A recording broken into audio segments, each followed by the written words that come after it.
So let's get started with the immune system, and there are again a couple of words that you have to know. So first of all, what is an antigen? An antigen is usually a protein or glycoprotein structure, can also be some kind of a polysaccharide, but it doesn't matter. It is it's a structure on the surface of a cell. It's a structure on the surface of a cell. So usually we think of antigens can be found, for example, not only cells, okay, but can also be viruses. Okay, and these antigens, they cause the immune system to produce antibodies, okay, which cause or which trigger antibody production. So I'm a drawing, okay? So what I have is over here, I've got a cell, okay? And on the surface over here, I have my antigens, okay? And this is how the immune system recognizes whether it has been invaded by pathogens. Pathogens are disease-causing organisms or viruses, because the immune system sees, there are some antigens here that I do not know. Okay, so these are the antigens, and I abbreviate antigens with AG. Yeah, it's just my abbreviation, so please, you please write this out, okay? And now, what is an antibody? An antibody, that's a protein which is produced by the immune system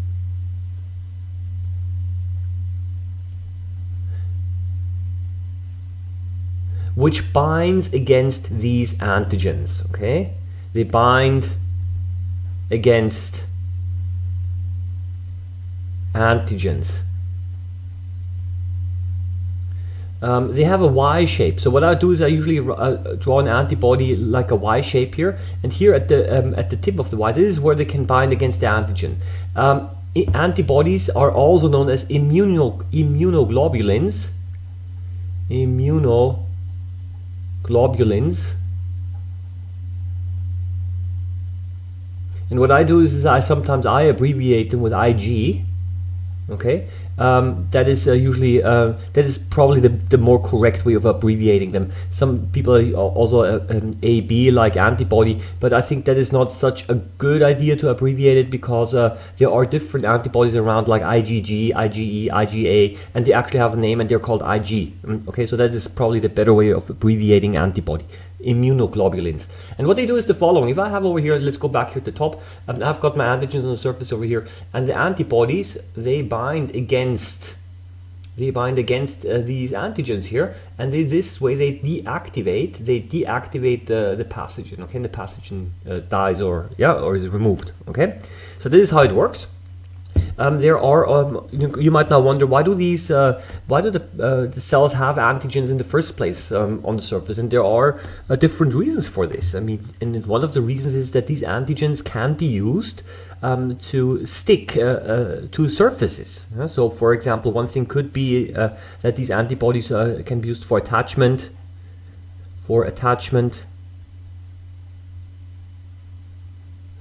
I mean, I'll just give you an example. If you've already done prokaryotes, then if this is a prokaryotic cell, there's these pili sticking out, right? And they're there for attaching the cell. Well, that's made of protein, and that's an antigen, okay? That's for attachment. There are others that the flagellum of a prokaryote, for example, it's for movement. That can be considered an antigen, and so on. Yeah, for attachment, or for example, some of these antigens, there are simply membrane proteins. Okay. So they can be membrane proteins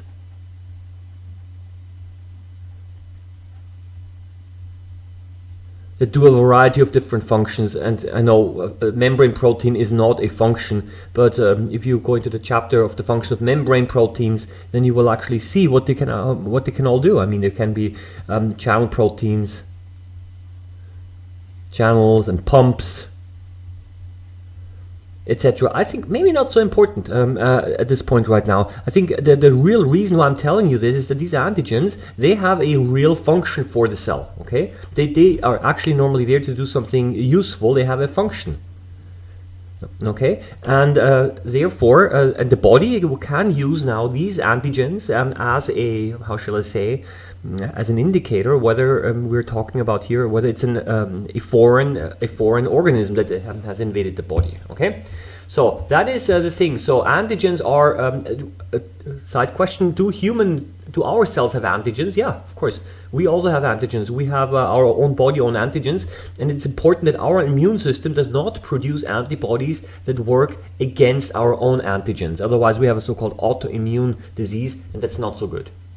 So yeah, okay, histamines, what are they? I'm going to erase this here at the top here to make a little more space. Well, histamines are substances which are produced by our immune system. Okay, so these are substances by our immune system. Okay, that are responsible for for an inflammatory reaction, inflammation. What does this mean? It means that the place where you have an infection, where a pathogen, a disease-causing organism enters the body, it becomes red, it starts to itch, okay? And you know that something is wrong. And the reason why it becomes red is because the histamines, which are released by the white blood cells, they cause a better blood circulation. So it increases the local blood supply by making the blood vessels wider, okay? It's called vasodilation.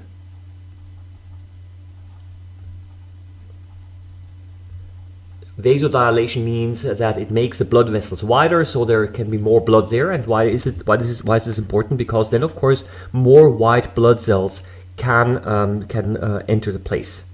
And histamines, if there are released too many of them, then they are also responsible for the typical allergic reactions. Okay, so if you have an allergy and you have a runny nose and watery eyes and so on, that's triggered also by histamines. Okay, so if you have too many histamines released by your immune system, then they are the responsible for triggering the allergic reaction or giving you the symptoms of an allergic reaction. And there are two types of cells: basophils and mast cells. These are white blood cells.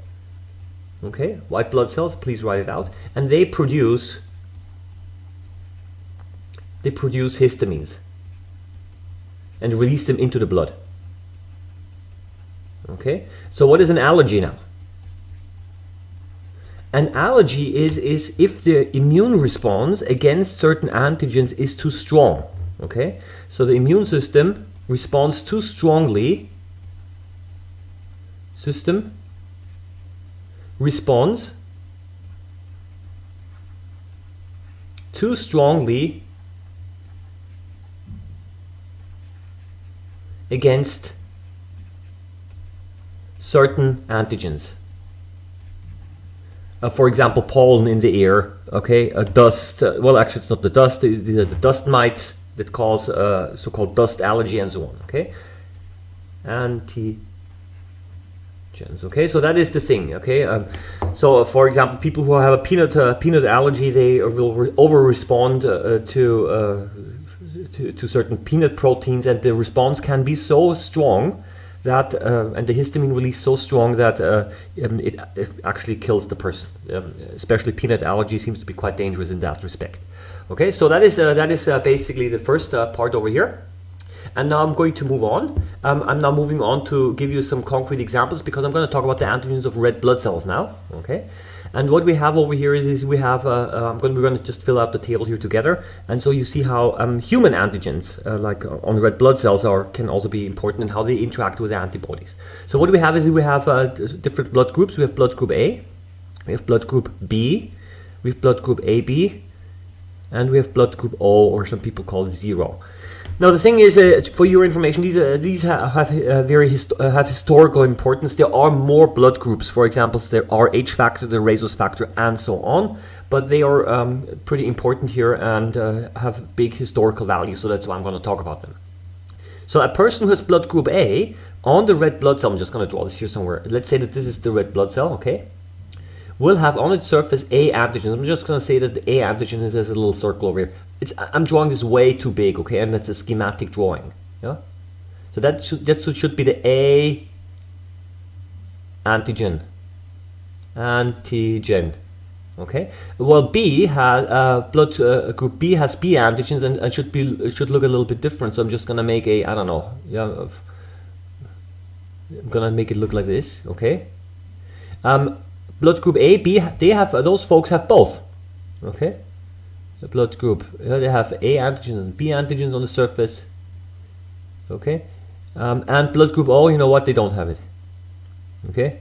It's empty. So that's supposed to be the red blood cell, and that's supposed to be the antigens, the surface protein on top of it. Okay. So now the thing is the following. If yeah, that's kind of, I should have drawn it over here. So antigens present, of course, there must be antigen present, must be A, must be present. Yeah. But they also have an O present, of course. Yeah. It doesn't really matter. Okay. So B must be present over here. Okay. It has AB present. Yeah? In every case, it has O present as well.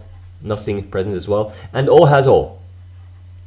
Okay, so that's kind of clear. I mean, that's why we name the blood groups like that, because by the antigens that are present. Okay, but the more interesting thing is now, what about the antibodies?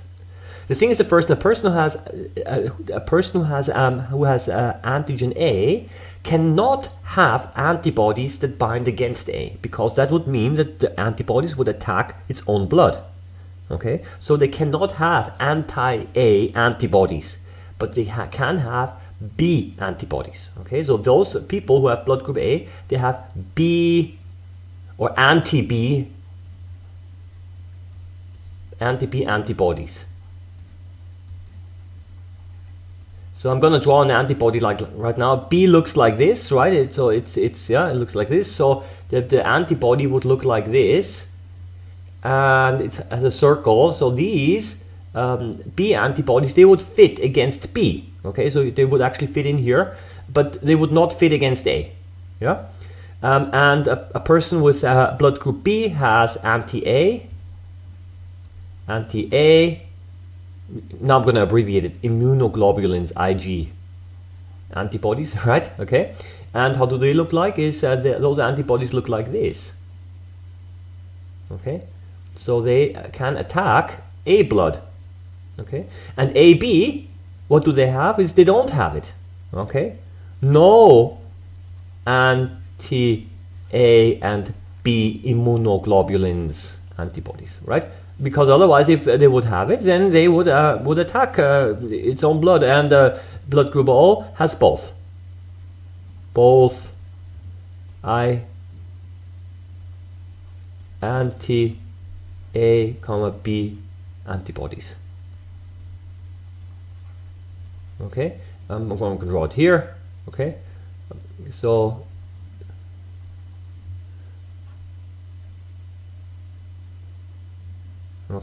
that's now the thing. So, and now it's getting interesting here. Okay, I'm going to maybe explain you a little bit more than probably necessary, but I think it's just an important thing. So first of all, if a person has blood group A, let's start off with the easy one. If a person has blood group A, then this person can accept, of course, A blood, because it knows this blood, and therefore there is not going to be any problem with the antibodies and the antigens being mixed. Okay, same with B. Now a person with blood group AB knows A blood and knows B blood, and therefore can accept both A, B and AB blood. So AB, a person with blood group AB, is known as the universal acceptor. Okay, so can accept A, B, and AB. It knows all of them, okay? And the thing is now the following: a person with blood group O cannot accept.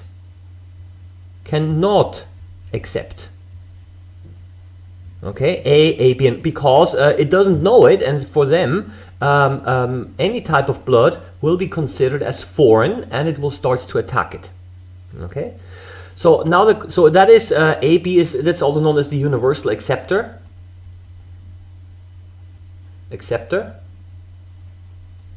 So if you have AB blood, you're kind of lucky, and if you have blood group O, it's called the universal donor.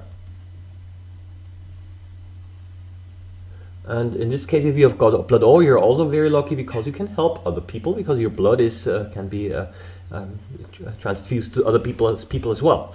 Now the question that I have now is the following, and that's where it's getting a little bit interesting.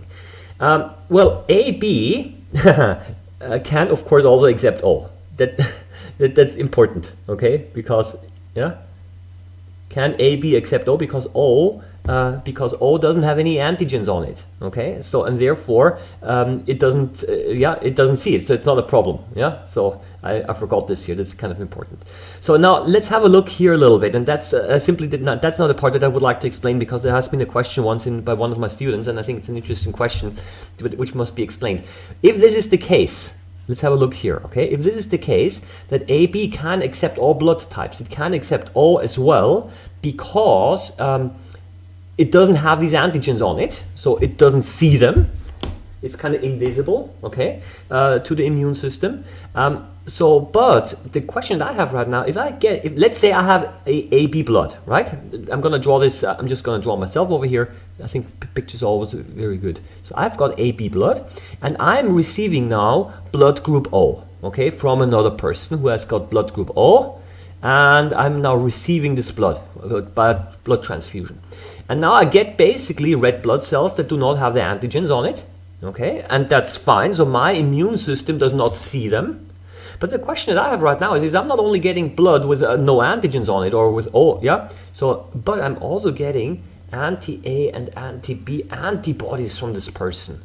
So that's kind of the interesting thing. So I have over here, that's supposed to be my red blood cell, okay, which is RBC, red blood cell, and you see there are no antigens on it, so that's not a problem, okay. My immune system does not see them because it's like invisible, but at the same time I also get the antibodies against A and B, okay, because this person's blood contains them, and I don't understand this. Why is this not a problem? Why are these antibodies that are co-transfused or also transfused by the blood donation, why are they not a problem here? And the reason is the following: because when I transfuse the antibodies, I only get the antibodies but not the whole immune system. So they're kind of diluted away. The concentration is too low. Okay? That is okay still. Okay, so that's still okay, because the antibodies are at a low concentration, and my immune system will not start making them as a consequence. Okay, so but let's have the other case over here. Let's say that a person has a blood group AB. This is the person with blood group AB, and now tries to give a blood to a person of O. Okay, then we have the following situation, and we have over here the red blood cells which contain A and B on the surface. Okay, and now this person's immune system will start making antibodies. It will actually become active against it, so there will be an active antibody production. Antibody production. Okay, so the immune system starts to become active, and that is the problem here. Okay, and this probably goes now, that's a little bit beyond what the IB requires. Okay, but I think it was simply an interesting question by one of the students, and it kind of also shows a little bit that they were really kind of paying attention here, right? And then I have to admit, I also had to research this a little bit myself. But it is indeed like this, that yes, if you give, let's say, a person blood group O, then you will also transfer a low amount of antibodies that bind against A and B. But the concentration is very, very low here, because the immune system has not, the person's immune system has not been an active immune response. Okay, so that is important. So that is right now almost everything that I wanted to say, but the last thing is really important, and I just am saying it right now. You have to know that the antibody and antigen interaction is very specific. For a specific antigen, you need a specific antibody, and we have the so-called the lock and key principle. Write it down. I'm not going to write it out now. Lock and key principle, which you have already heard from the enzymes. No, antibodies are not enzymes, but the thing is that they fit together to the antigen like and similar to this enzyme substrate interaction. Okay, so a very specific interaction. Let me see. Okay, the next thing would be antibody structure, and that's already the next video I'd like to make. So I wish you all the best.